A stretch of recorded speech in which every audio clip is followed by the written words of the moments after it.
type A people, kind of people like you and I, a lot of what drives us is we're not happy with the way things are. Mm-hmm.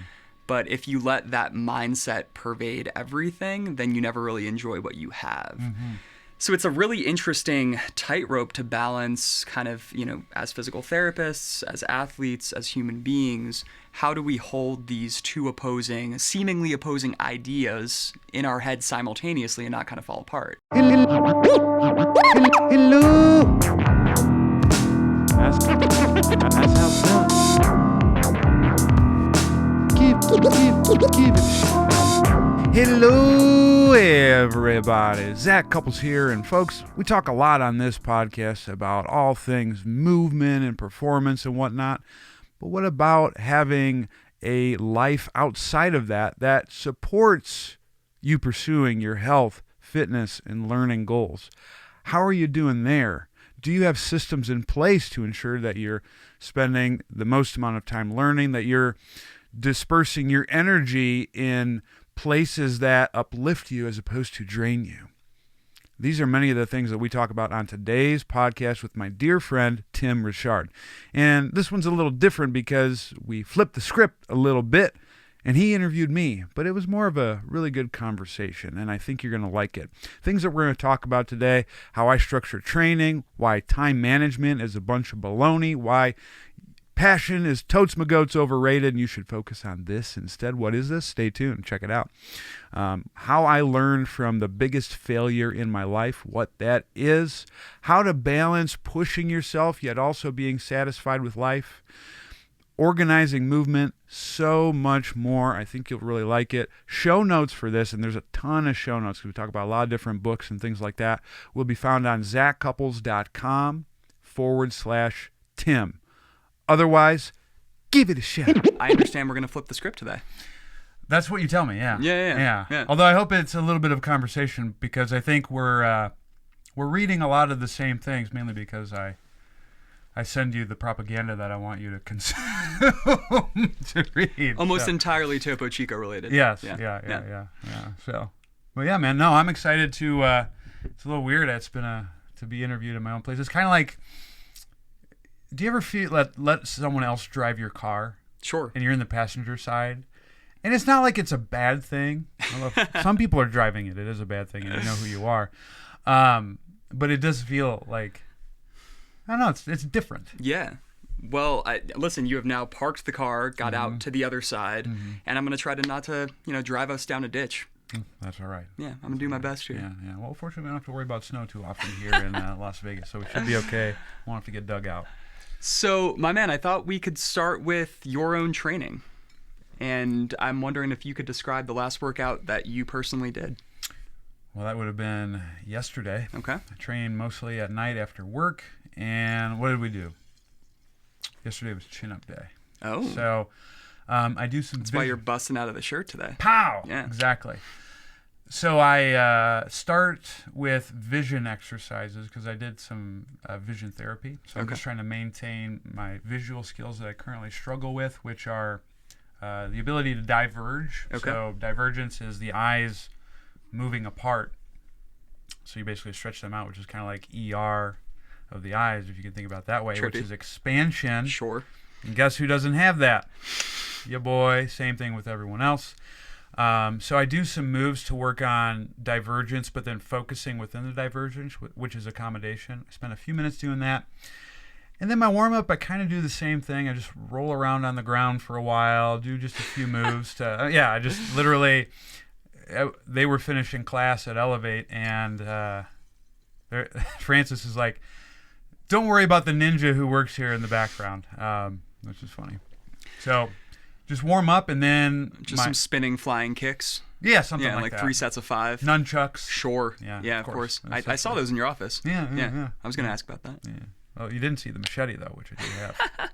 That's true.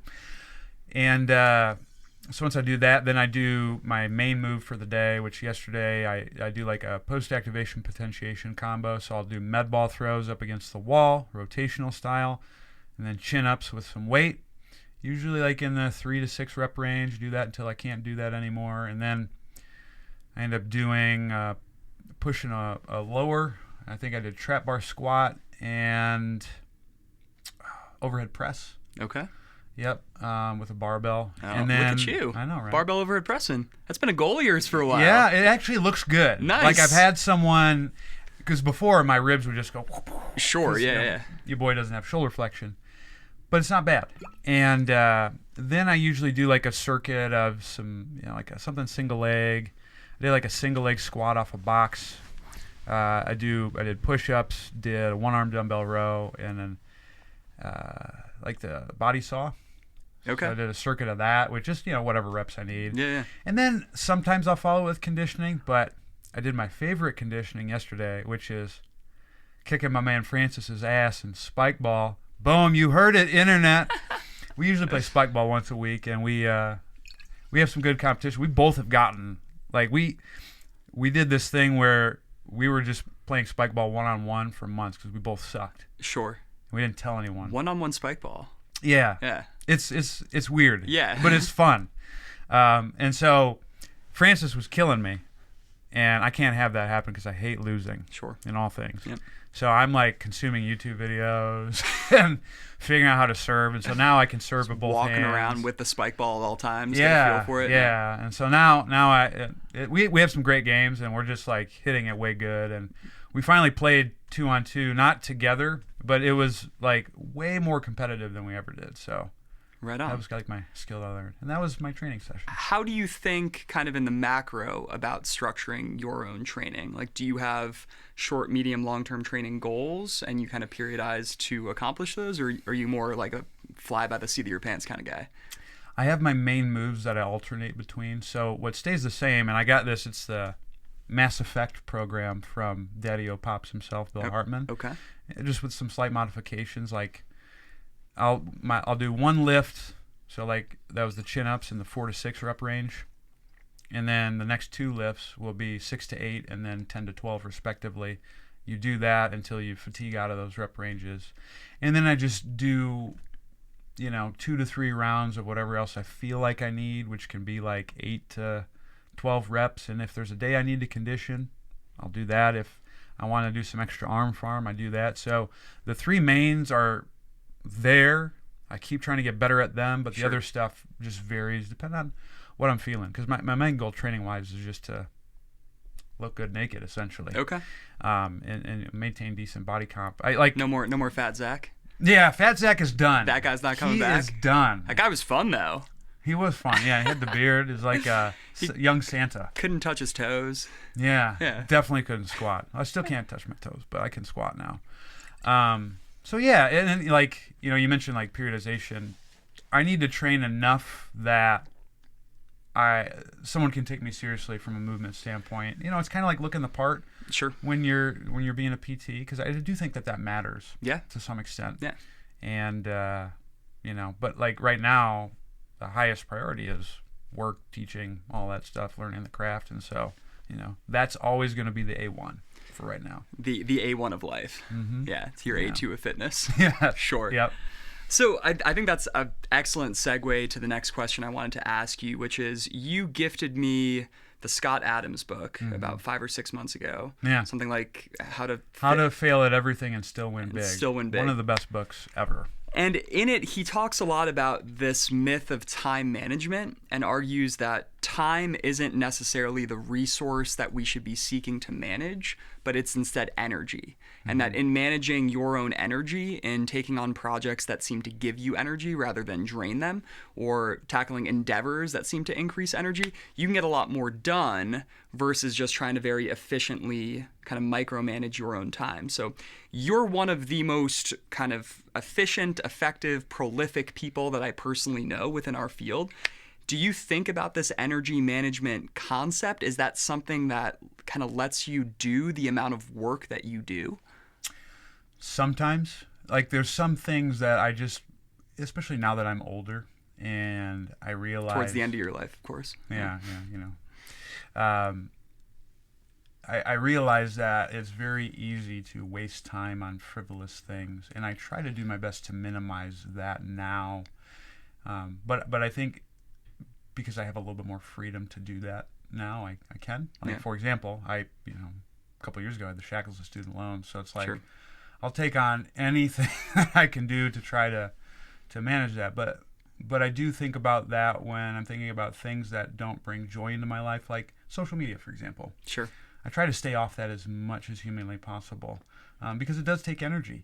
Even answering texts, like I'm horrendous about getting back to people via text message or phone calls, because I eliminated notifications on that, because even that takes energy out. Yeah. Even being around certain people who suck the life out of you, Like the black hole type of individual. Yeah. Like, walking with your joy, and it just like a Dementor in Harry Potter. I don't know Harry come Potter on, all that man. well. I know my sister is probably disowning me because I've never watched Harry Potter. She's a huge fan. I don't want to take the time and energy to do that.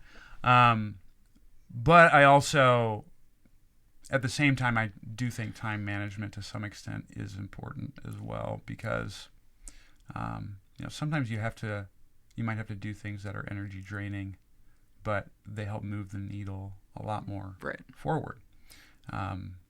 I believe, does he talk about following your passion as well and how that's BS? Yeah. Okay, yeah. Passion, and I've probably had that conversation with like 10 people over the past week. Yeah. That like passion is fleeting. It's, rocket fuel, but it's not actually going to sustain you over the long run. I think, and that's an incredibly counterintuitive is the wrong word, but it opposes a lot of advice that you conventionally hear.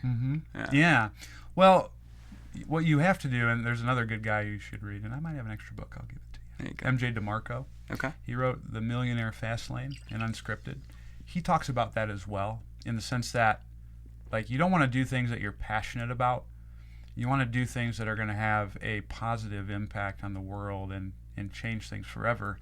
And then if you do that and you make enough money from that, you eventually will become passionate about it, because you're making an impact. Yeah. I love video games, but I'm not going to be making money playing video games unless I have like start a Twitch. Yeah, that's. I should. Yeah, man. Yeah, you can make money playing video games. I was now. thinking Crap. of both Twitch and OnlyFans, and I'm like, is there a way to combine those concepts and maybe have people pay you to watch you play video games in a reduced amount of clothing? Yeah. Well, you know what I'm thinking? Like there's that Sean Connery. You ever see like Sean Connery? He was in like this. It was like a thong. It was like the thing that Steve-O used to wear. Okay. There's similar to like the Borat getup. Yes. Yeah. Okay. There's a picture of Sean Connery with his long hair, hairy chest, wearing one of those things from an old movie. Yeah. Yeah. So we could do that possibly in playing. And folks, Zach has acquired that now. If this gets 10,000 likes, I'll consider it. But so even with that, sure, you can make money with that, but Twitch is not gonna change the world. And sure. I want to try to make the little world that I'm in, that we're in, a better place in that sense. And that's really the crux of what I do. That's why I try to take complex things and simplify them so most people can carry it out. Like I have a lot of good friends who are really smart, but they might not be able to devote the time and energy to diving deep into topics because maybe they got kids to worry about and all this stuff. And well, they still have patients to take care of. Yeah. And so if I can help that person get better a little bit faster, then I think we all win. Yeah. I mean, and is doing that something that you find gives you more energy than it drains, or drains kind of a minimal amount of energy? Yeah, absolutely. Okay. I could teach talk all the time. I love that. Or even doing these podcasts. Yeah. It's so much fun, and then it's just time flies by. Because then it's also you're just interacting with people. Yeah. And also real live people. I know, right? That's which why. is a trip. Yeah. Well, and after the fiasco I had editing the one that we did. Okay. Yeah. Yeah. Dude, you have no idea how long it took to sync everything because of the delay from Zoom. I don't want to do remotes. And in fact, I won't do any more remote interviews unless I get like, I don't know, Michael Jordan or something. Yeah. Then I would probably remote interview him. Is that him knocking on your door right now? No, that's Scottie Pippen. So yeah, man. I mean, that's probably a long-winded tangent of. No, but I mean, that's useful. I think along the same lines of that book, it's in the title that he's amassed a massive amount of failures and yet still is an extraordinary success. Thinking about kind of your own life professionally in the past 5 or 10 years, what are some of your favorite failures? Professional basketball. Okay. Yeah. Say more. Yeah. Well, I think the thing that I had going into that was, you get into pro basketball. It's kind of a big deal. Yep. And I probably let that get to my head a little bit. I think I had a little bit of Dunning-Kruger effect kicking in. Even though, like, I still would say back then I was a pretty good practitioner. I'm much better now. But I think I let that get the best of me, that I was in that setting. And while I can't say that that's why I was let go or fired, as I like to very bluntly say, because that's what happened. But after that happened, this was the first time I ever got fired from a job. It completely flipped everything, and I did a lot of soul searching during that time period. And there were 4 books that I read that just changed everything. I bet I know one of them. Which one? Extreme Ownership. That was definitely one of them. Yeah. Good. That was one. Obstacles Away, Ego is the Enemy, both by Ryan Holiday, and then The Subtle Art of Not Giving by Mark Manson. Yep. I read those 4, and that's kind of when I realized my behaviors, my issues were the problem, and I was able to do things to flip that, and just be more humble, reacquire the beginner's mindset, interact better with peers and people who I'm working with, and it really made a big difference. And I'm grateful for that. I'm grateful that I was out of that situation, and I think it pushed me towards more of what I really like, which is this. And the fact that now I have a bit more freedom and flexibility than I did in the league was huge. It's probably the biggest failure that has flipped things for me. Yeah, the biggest kind of failure upwards. Yeah.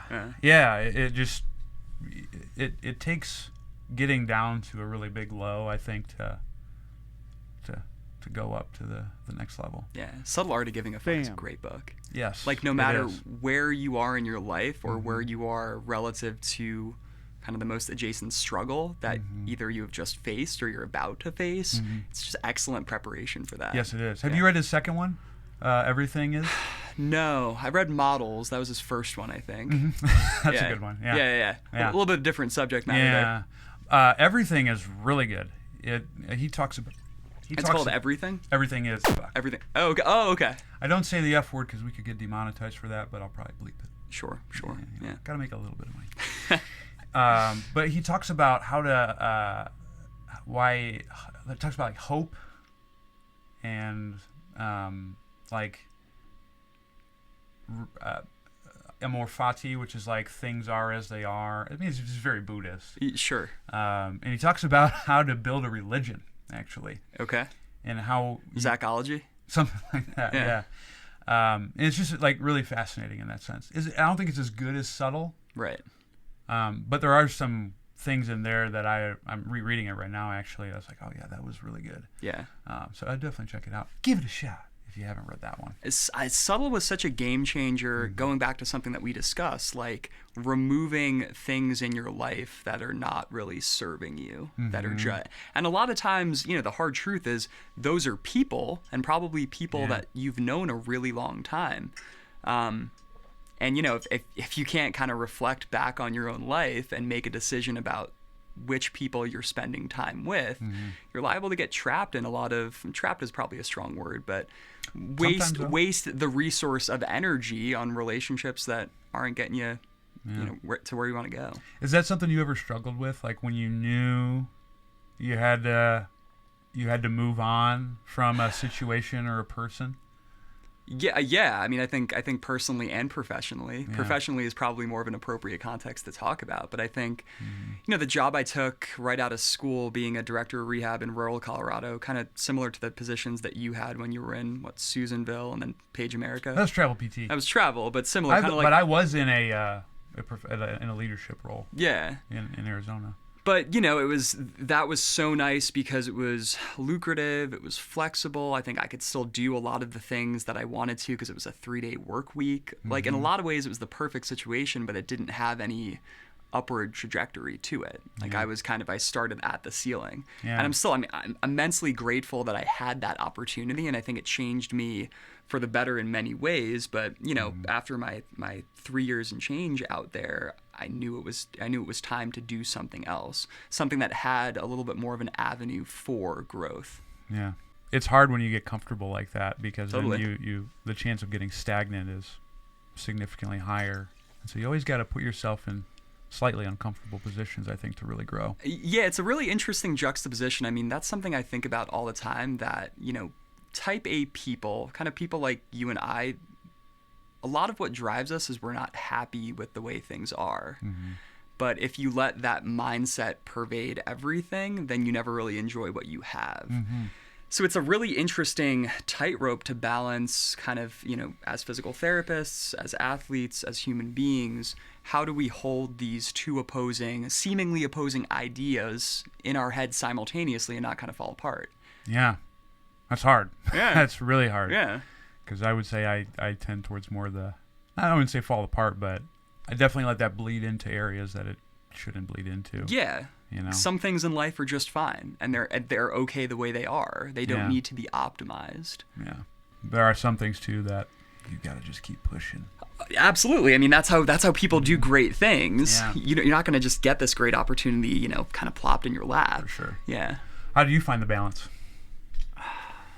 You probably are better than me. I don't know.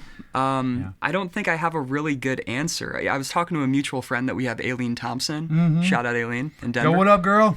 Level Up Rehab. Yep. Elaine, she's awesome. And she was mentioning this friend that she has, and he is an incredibly high-powered tech broker of some type, makes, boatloads of money. Mm-hmm. But he's a really, really good chef. And he says that the second he no longer has time to cook each day, that's the line in the sand that he draws between. That means he's striving too much. Mm-hmm. That means he's packing so much into his day that he can't just enjoy what he already has, which is quality time, doing something good for himself, for his family, for his children. And I think, for me, that really hit home. I love to cook as well. I have an Australian Shepherd, Molly. She's all over my Instagram. Mm-hmm. Shout out Molly. But if I can't play Frisbee with her, if I can't take 10 or 15 minutes to do that, that's another... I just want that to be built into my day-to-day. Yeah. And then if I can maintain these things and then continue to strive and see certain life, key performance indicators trending in the right direction, I'm doing an okay job. That's something I probably struggle with because I'm thinking about, as you were saying that, I'm like, that's brilliant. Everyone needs to find their cooking. And I don't know what mine is. I think for a lot of people it's working out. Yeah. Probably not in our industry because I think, we are the people that will probably sacrifice in order to train and train at very inconvenient times. But I think for 99% of the American population, that's one of the early things to go. Yeah, that's very reasonable. Yeah. I can't fathom not having that. It's so automatic at this point that there was one time where maybe I didn't work out. And I'll notice it one day. If I had a planned workout and I can't do it, I'm just, boom. Yeah. But I've never gotten to the point where I've worked so much that I've had to cut that out. And you do it, and it's like a superpower. Yeah. Right? Yeah. A bleeping superpower, sorry. That's all right. I'll bleep it out afterwards. You're just But going to make me edit more. But you go about the rest of your day supercharged, knowing that you've done something that's probably more difficult than 90% of the people that you're going to interact with have completed that day. Yeah. Especially for people, I'm a big morning trainer. Really? I love to train at 6 a.m. or 7 a.m. Oh. And that's recent. That's as I've gotten older. But I just, in terms of the Scott Adams concept of adding energy to your life, it's that is something that so acutely drains you of energy and yet so quickly fills you right back up. Yeah. It is interesting how that works, isn't it? Yeah. Yeah. Yeah. It's like coffee, but better. Yeah. Well, coffee's really good. Coffee is really good. Yeah. I'm a tea guy. Are you really? Yeah. Pu'er tea and mate. Oh, okay. Yeah. Tim Ferriss got me going on that. Oh, nice. My close personal friend, Tim Ferriss. Yeah. He's on next. The second best looking Tim I know. He's got a great head of hair. I love his haircut. Yeah. I'd be remiss if I didn't ask this question now, but how do you keep your head so shiny? It's a healthy diet. Okay. That's the key. Yeah, I think wild so. salmon? Yeah, lots of salmon, and I keep it trimmed for the most part as best as I can. Okay. Yeah. So I think those are really the keys. Do a little bit of like grass-fed beef tallow in there? I should. Because keto. Yeah, because keto. Yeah. There's this keto milk at the store. Have you cow's seen milk? That? No, it's coconut. But they have different flavors. Wouldn't that just be coconut milk? Is it Yeah, coconut well, milk without like, sugar or keto? Yeah, but it's flavored like cinnamon roll and stuff like that. Okay. I'm not keto, obviously, so I don't Yeah. mess with that, but Yeah. it looks tasty. Like you said, I'm not keto like it's a religion. I gave up keto for Lent one year, and I've been going strong since. I started to eat carbs, Yeah, carbs are wonderful. They really are. Yeah, I'm a big fan. When timed appropriately. I think you can have them more than you'd think. Yeah, fair For enough. me, at least. Well, and I, shout out to my nutrition coach, Georgie Fear, who's awesome.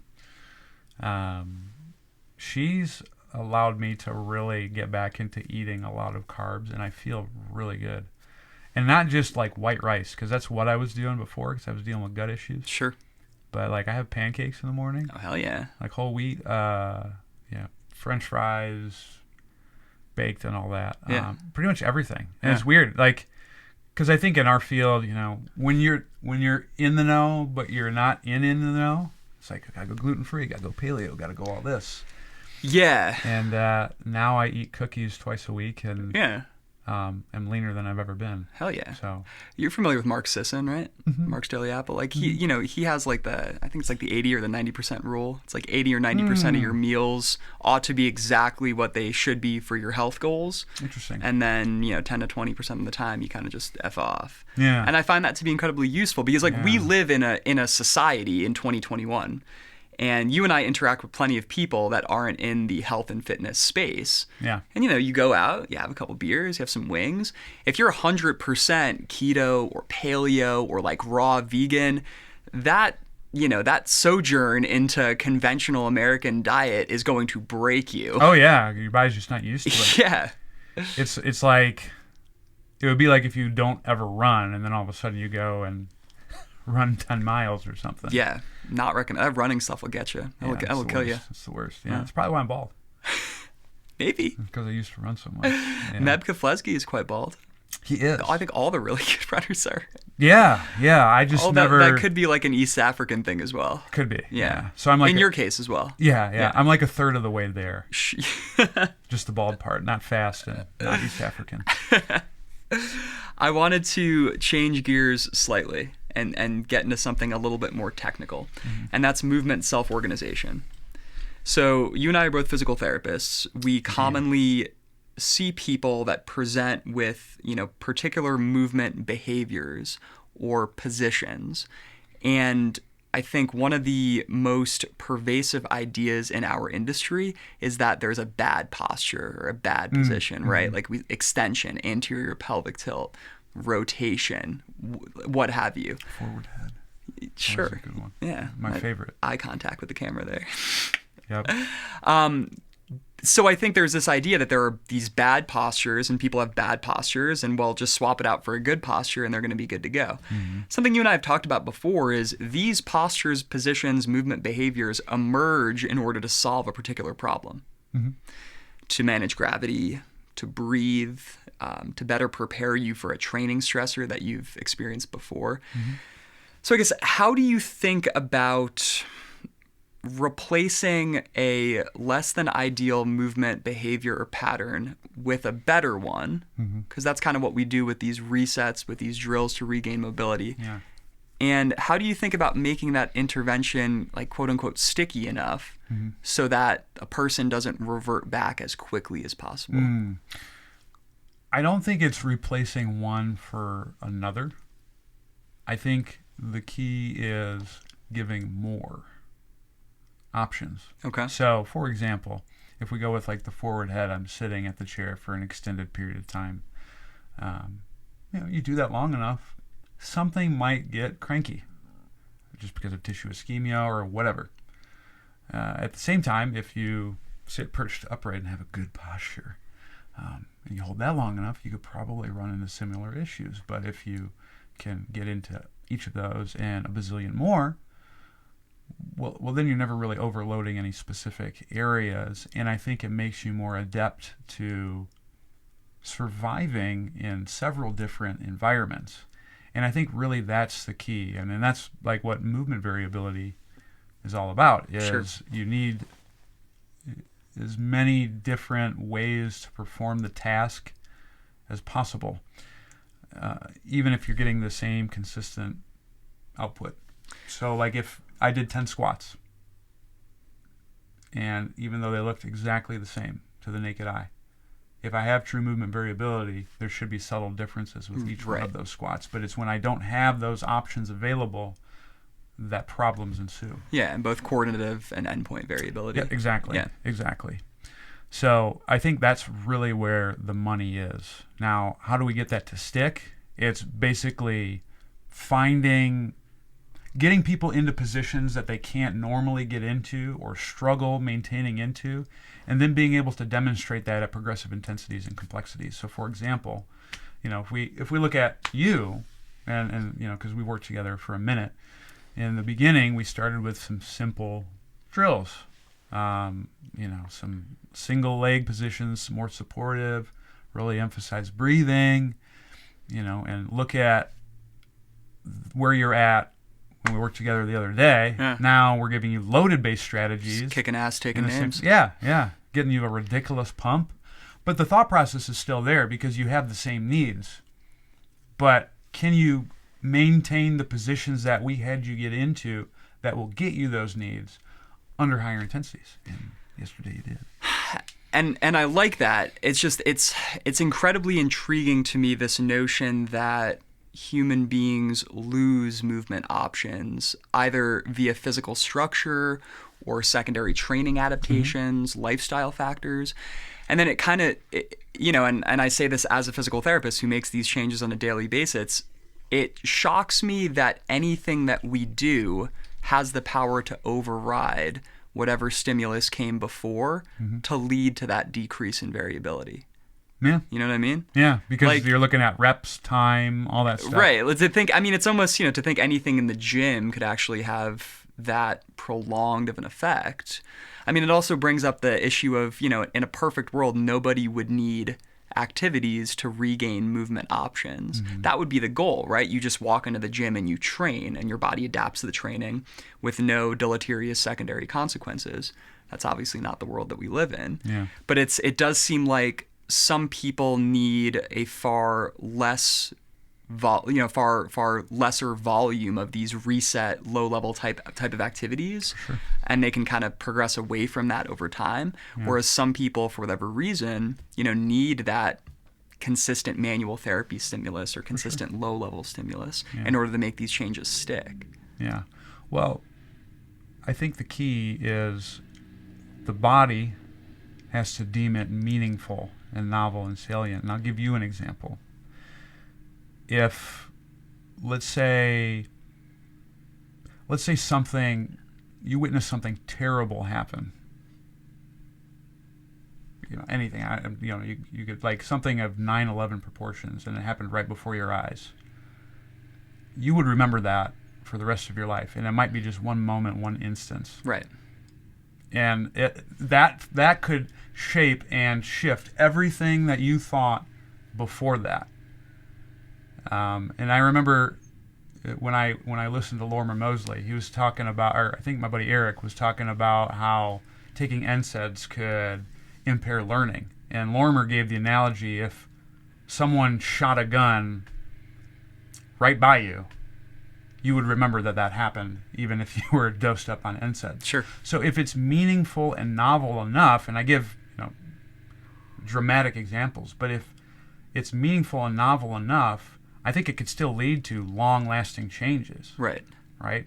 Now, does that mean the equivalent of you doing quadruped breathing is, something like witnessing a horrific event? No, but your body might deem it novel and meaningful enough that it does remember that, and it does stick for some people. Yeah. So my point by bringing that up is we just don't know what's going to cause the issue to stick, whereas some people might need the continual reinforcement over and over and over again to get meaningful change. Something that like David Gray and Gary Ward, we'll link them in the show notes. Yeah, which will be found out, talk about all the time is, essentially that same thing, putting people in positions, but then if the nervous system likes that position, it'll remember that position. And there's no need to revisit it as long as that's what it reaches for the next time it tries to solve a particular like environmental or movement task. And that kind of makes some sense to me, because if we think again about the genesis of these like maladaptive postures and positions, they are trying to solve a problem.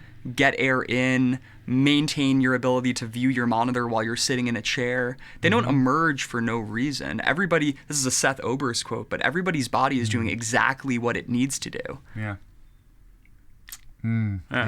that's also a Seth Oberst quote. Yeah, when he's working, as I've worked with Seth, like if you're doing something and it's good, he's like, yeah. That's good. That's funny. Yeah. He's probably going to laugh at that. Although he might have stopped doing that because I gave him the glass shattering moment that he does that. I thought you were going to lead into like a Hanson song there, like the bop. Oh, yeah. I haven't thought of Hanson in a long time. There you go. Yeah. The 90s were a weird time. They were a great music time, though. The 90s were our 60s, as I like to say. Potentially. Music-wise? Oh, yeah. No question. Yeah. A lot of good stuff. Hey, listen, I respect your opinion, but you're wrong. What decade do you think is better? I'm a big EDM guy. So I think like... So you're like early 2000s, probably. Like mid 2000s to maybe like 2013, 2014. Yeah. All right. Fair enough. But, different strokes. Yeah, for different folks. Yeah. On a similarly related note, what you and I do with people involves a high degree of sensory motor cueing, right? We're really trying to put people in their body, have them maintain a particular position as they do an exercise. Do you, and this is a leading question, I apologize, but do you think that there's a potential dark side to sensory motor cueing in that it might put people sort of too in their own bodies if kind of left unchecked, if most of their program is find your heels, tuck your hips, breathe this particular way, shift left, do you find yourself needing to pull that out at certain times for certain people when you design programs? Does that question make sense? Yeah. I definitely think there's definitely a certain portion of people who can fall victim to that. Yeah. What are those people typically like? As I think I know what you're going to say, but I'm interested. Yeah, it's they're almost hyper aware of everything in a negative sense, and then that becomes their identity essentially. Yeah. I feel twisted. I feel torqued. It's the person who gives me the laundry list of anatomical terminology that they shouldn't know, but they know. Yeah. That can definitely be a problem because it's almost like when they get so in tune to their bodies, they kind of focus on the negative things. So with those people, a lot of it is education. It's, no, you do not have to tuck your hips with every step you take, every move you make. Because Zach's going to be watching you. Yeah. In the creepiest way possible. From a deep squat with a really long beard. Yes. Yeah, and then just like, no, you don't have to feel your heels all the time when you walk and stuff like that. And it's educating them that, look, we're just using this as a strategy to increase your movement repertoire.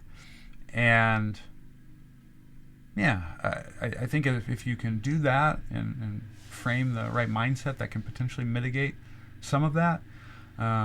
Or I think that could also be where, especially when you get to loaded activities, a focus more towards external cueing might be useful. Yeah. I mean, I like that. I think something that Michelle Boland, Coach Bo, and I talk about frequently, shout out to Coach Bo, it is the need to have things in a program or in your life that just make you feel like, like just kind of like you're a strong, capable human that doesn't need to think him or herself into positions to be able to execute a task. Yeah. All of my practices have always been in CrossFit gyms.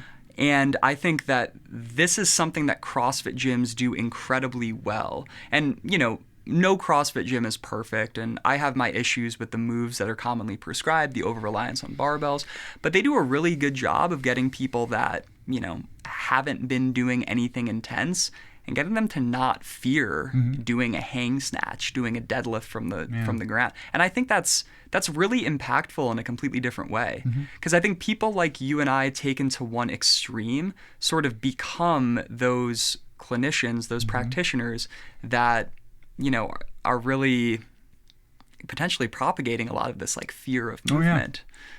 That's something I definitely think about as well, because I do get people who come to me and it's like they've learned similar things to me, but they think about it in such a negative way, like I have to fix this anterior tilt. Well, if you're standing against gravity, you're always going to have that because that's the norm. There's a good podcast that Doug Cheechan did with Boo Schexenator. Track coach. Yep. Where you should always be exposing them to intensity. And in order to produce intensity or move fast, you can't think. And relaxation is paramount. And I think if there's one thing that's probably shifted this year, it's really appreciating that. But here's where I still think respecting biomechanics comes in. You have to make sure that you choose activities that are appropriate for that individual that they can execute without having the risk for potentially performing it in a negative manner. So that could be doing a seated box jump, which it's almost like the constraints of the activity get them into positions that they need to. Or I've been using a lot of fake throws lately. Like in order to do a fake throw really well. To load a cut? To load a cut or just to get them rotating pain-free or anything like that. Because you have to relax enough and move fast, but then you also have to stop fast. So it kind of hits everything. Or just med ball throws. Like a lot of my, even though I talk a lot about biomechanics and stuff like that, if you look at how I actually program for someone, it has all of those other elements. And I keep the concepts the same, and I keep the progressions appropriate with what in movement options that they have available, but they're not always having to think. They might think about the setup, but then when they're executing the movement, I don't have them think about anything, because when you are thinking, you can't move fast. That's when you get beat. That's what I like. One of my favorite lifts of all time is a single arm dumbbell floor press. Nice. For that reason, because it's so like there's still enough range of motion to load. And you can let 98% of people that would ever walk into your training facility loose on that drill, and it's going to go A-okay. And the single arm just forces some innate sense of, not having the weight rotate you off your back. It's like the goblet squat's another one. It's these things that people in our industry have been doing for a really long time because they're just so damn simple, and people can try hard, like you said, relax, not think. Or like sleds. Med balls. Carries. Those are all, if you have someone who is not exposed to much loading, that's a great way to produce intensity and not have to think. Or, man, I love machines. Love them. I know. We know you do. Love them. In fact, one of my training is I'll load up the BFR cuffs and I'll go into my complex and just go ham on a leg press and all that. It's great. I look good for one day of the week, and that's my day for about 20 minutes. Got a sick leg pump. Just the veins, all that. Busting out of your khakis. Exactly. Out of your chinos. Yes. Then they're Lulu, of course. # Lulu everything. 4-way stretch is important. Yeah, exactly. I got one more question to end on. Let's get it. If that's all right. So this is actually from Coach Bo, Michelle Bolin. But she wanted you to speak to your journey in regards to your communication style. So kind of how you arrived at your current strategy for how to best communicate with probably both your clients and colleagues. I think this has a tie-in to the favorite failure question from before. And I think you've already kind of started to hit at some of those points, but how has that changed over the past 5 years? A lot. I was for a while obsessed with learning about how to best interact with people. And I think I was a pretty shy kid growing up, quiet, uncertain of myself, but I found that whenever you got someone else talking, people would end up really liking you. Dale Carnegie. Exactly. Yeah. I forget what the phrase is that he says in his book. There's another. Is it be interested, not interested? Yeah. Something like that? Yeah. There's this other quote I heard somewhere where this woman had met like these two higher ups in English government, and she talked about the first one, and she's like, when I talked with this person, I thought he was the most interesting person in all of the UK. And then she said, but when I talked to the other person, I thought I was the most interesting person in all of the UK. And that really hit home for me, and I try to, when I'm interacting with people, get that vibe. Sure. But at the same time, too, the issue that I've run with when I've spent all of this time learning with my interactions is in the beginning, I was just asking a lot of questions, almost interviewing people. Yeah. And sometimes that can be off-putting if done in that way. So to mitigate that, instead of asking a bunch of questions, there's a technique called elicitation that I've been experimenting with. Okay. And now people are going to be like, oh, is he eliciting me? But basically it's like getting information out of someone without coming off as a threatening thing. So like if I come to you, Tim, and I say, did you do this? And say you did something wrong, whatever. Your inclination might be to go on the defense. And so you might lie, or you might say, well, yes, I did, but it was because of this, and this, and that's not good. But if I wanted you to admit to that, I might say something, or like almost like a presumptive statement. It's like, so what was it like when you did that? Or so you did X. And almost making assumptions to try to understand the other person, or inferences based on what they said, I think helps build a greater connection, because it shows that you not only are listening to them, but you're also understanding where they're coming from. And I think that's really important when it comes to human interaction and what I really focus on. And here's the cool thing about it. And there's actually a really good book by this FBI agent that goes into this. If you're wrong about the assumption that you make, the inference, that still doesn't lead to a negative interaction, because people are so willing to correct any mistake that you make that you'll still get the interaction. Like in the book, he talks about, if you're talking politics with someone, you might actually say someone has, I don't know, they say something and they're a Republican, and you make the inference like, oh, well, it sounds like something you might have gotten from FDR. And they might get so adamantly, taken aback. It's like, well, no, that's because Ronald Reagan did this, this, and this. And so then now you actually know their political bias, and you didn't even have to ask them. Without a direct question. Yeah. And so I think not having direct questioning can provide a lot more useful information, because when you question, it can come off as interrogation. That's like some of the logistical things. But I think even more important than that is having good body language with someone. And I know we were talking about Bill Clinton. I feel your pain. Yes, we were. Yeah. Well, that was actually more Matthew McConaughey from. All right. Yeah. Well, or you do the Matt Damon impersonating Matthew McConaughey. How about we all take our shirts off? That's a lot of levels. Yeah. That's pretty deep. Yeah. Yeah. But I remember reading about him, and one of my clients knows Bill pretty well and has met him multiple times. And like everything you read about Bill in a positive light, obviously he's done some questionable things, but from an interaction standpoint is 100% true. Yeah. And he has 5 different things that he thinks about when he's interacting with someone to build rapport. And it's eye contact, which is a great nonverbal.